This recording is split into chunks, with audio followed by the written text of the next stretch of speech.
বৌমা, রাতের খাবারটা দিলে না? ও ও, আপনার কথা তো ভুলেই গেছি।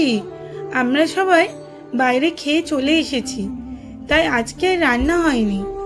তারপর বৌমা কৌটো থেকে দুটো বিস্কিট বের করে বলে, এই নিন, এইটা খেয়ে শুয়ে পড়ুন। সীমা দেবী তখন বলেন, রাতে এই দুটো বিস্কুট খাবো বৌমা, আর কিছু নেই? আমার তো খুব খিদে পেয়েছে। বৌমা বেশ রাগী স্বরে বলে, আপনি কি বলতে চান? আপনার জন্য কি আমি এখন গরম গরম ভাত আর মাছ ভাজা করে দেব নাকি? না বৌমা, আমি সেটা বলিনি। আর দুটো বিস্কুট হলে ভালো হতো। না না, আর হবে না। আপনি এখন যান তো এখান থেকে। বেশি জ্বালাবেন না, খুব ক্লান্ত লাগছে, বিশ্রাম নেব। যান এবার। বৌমার মুখে এমন কথা শুনে সীমা দেবী দুটো বিস্কিট নিয়ে চলে গেলেন। পরের দিন দুপুরে সীমা দেবী একটু বেশি ভাত চাইলে সীমা দেবীর বৌমা বলে, না, ভাত হবে না। এই বয়সে এত ভাত খান কি করে? একটু কম খেতে পারেন তো নাকি? না বৌমা, সেটা নয়। গতকাল রাতে তো সেরকম কিছু খাওয়া হয়নি, তাই খুব খিদে লেগেছে গো। দাও না বৌমা দুটো ভাত। বৌমা খানিকটা রেগে রেগে এক মুঠো ভাত সীমা দেবীর পাতে দিয়ে যায়, আর ভাব এমন করছে যেন তার সর্বস্ব চলে গেল। এরপর সীমা দেবীর বৌমা প্রায় সীমা দেবীর সঙ্গে খারাপ ব্যবহারই করে।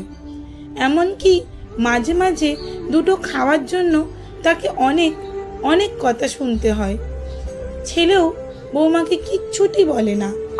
এরপর একদিন সীমা দেবী তার ছেলে বৌমাকে ডেকে বললেন, তোমাদের আমাকে দেখাশোনা করতে, আমার খাবার দিতে প্রচুর কষ্ট হচ্ছে, বুঝতে পেরেছি। তাই ভাবছি আমার যা বিষয় সম্পত্তি আছে আমি সব বৃদ্ধাশ্রমে দান করে দেব, এবং আমি নিজেই বৃদ্ধাশ্রমে চলে যাব। মায়ের মুখে এমন কথা শুনে ছেলে বৌমা যেন হতবাক হয়ে গেল। ছেলেকে দেখলাম বৌমার ওপর চোখ রাঙাতে লাগলো। তুমি মাকে একটু ভালো করে দেখাশোনা করতে পারো না? এবার থেকে বলে দিচ্ছি, মায়ের খেয়াল করে রাখবে, মায়ের যেন কোনো কষ্ট না হয়। ছেলে তখন মাকে বলে, মা, তুমি আর 1 মাস আমাদের সঙ্গে থাকো। যদি দেখো তোমার সঙ্গে খারাপ ব্যবহার হচ্ছে, তাহলে তোমার যা ইচ্ছে তুমি তাই করো। সীমা দেবী তখন বলেন, ঠিক আছে, আমি 1 মাস তোমাদের সময় দিলাম। এরপর সীমা দেবীর সুখের দিন কাটতে লাগলো। খুব একটা আর কষ্ট হলো না, কারণ সম্পত্তির ব্যাপার বলে কথা।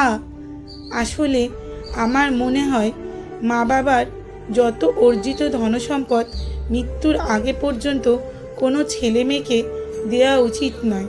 তাহলে হয়তো বৃদ্ধ বয়সটা একটু হলেও সুখে কাটবে। কলমে সুষমা বাগপ্রদান।